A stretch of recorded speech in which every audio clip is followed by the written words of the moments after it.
आओ सब मिलजुल के गुरु के जयंती मनाना है। सतनाम धर्म अनमोल है, सादा झंडा ला फहराना है।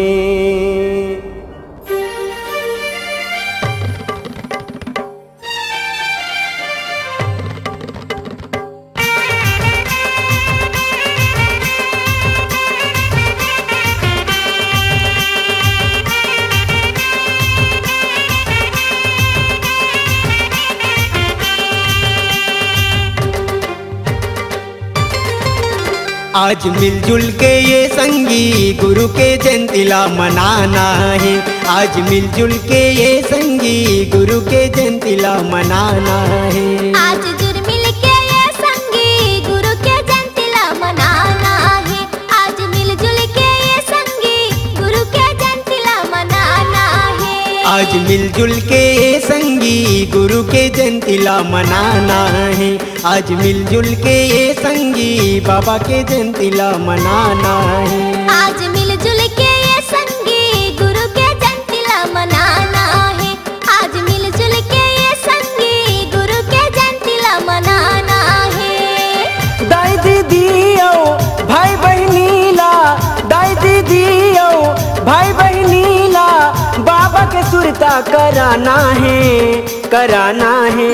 आज मिलजुल के ये संगी गुरु के जयंतीला मनाना है। आज मिलजुल के ये संगी बाबा के जयंतीला मनाना है। आज मिलजुल के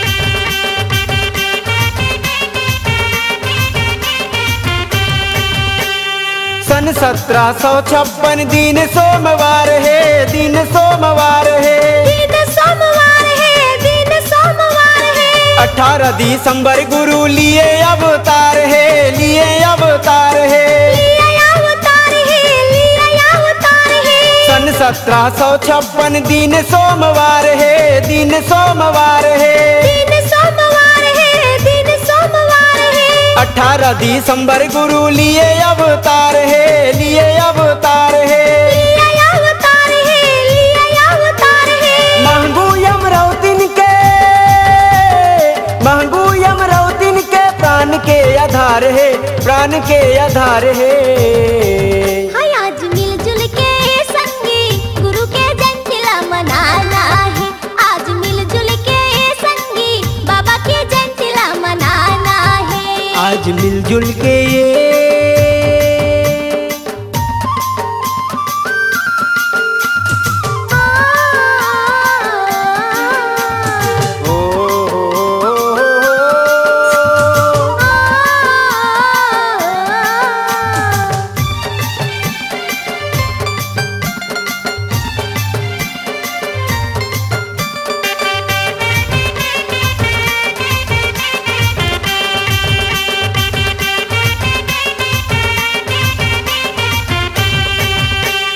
छठी के दिन आए जोगी मान बसिया, जोगी मान बसिया, जोगी मान बसिया, जोगी मान बसिया। लइका ला पाके जोगी नाम राखे घासीला, नाम राखे घासीला, नाम राखे घासीला, नाम राखे घासीला।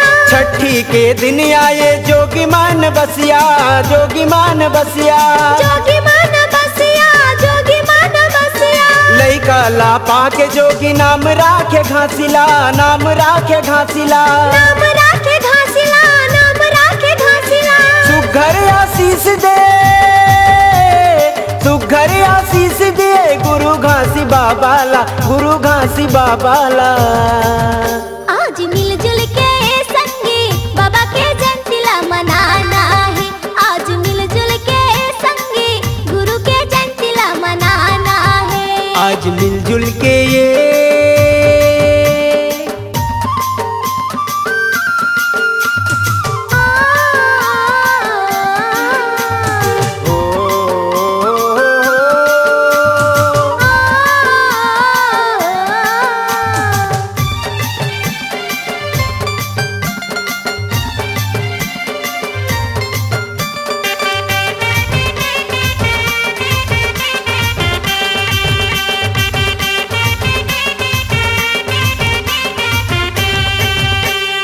बाबा के जन्म दिन जयंती मनाथन, जयंती मनाथन, जयंती मनाथन, जयंती मनाथन। चैत खंभा मजा के झंडा ला फहराथन, झंडा ला फहराथन, झंडा ला फहराथन, झंडा ला फहराथन। बाबा के जन्म दिन जयंती मनाथन, जयंती मनाथन, जयंती मनाथन, जयंती मनाथन। चैत खंभा मजा के झंडा ला फहराथन, झंडा ला फहराथन, झंडा ला फहराथन, झंडा ला फहराथन। गुरु बाबा के महिमाला, गुरु बाबा के महिमाला हर देश में सुनाना है, सुनाना है।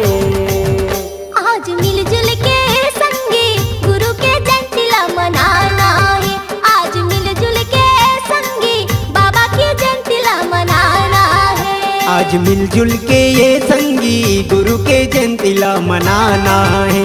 आज मिलजुल के ये संगी गुरु के जयंती ला मनाना है। आज जुड़ मिल के संगी गुरु के जयंती ला मनाना है।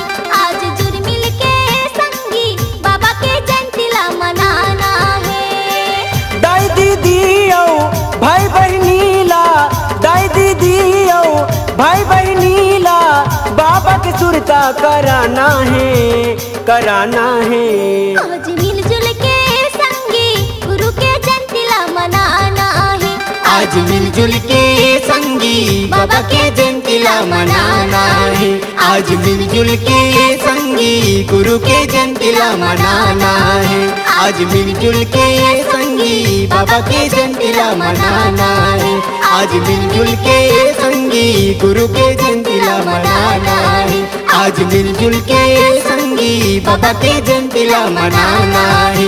आज मिलजुल के संगी गुरु के जयंती ला मनाना है।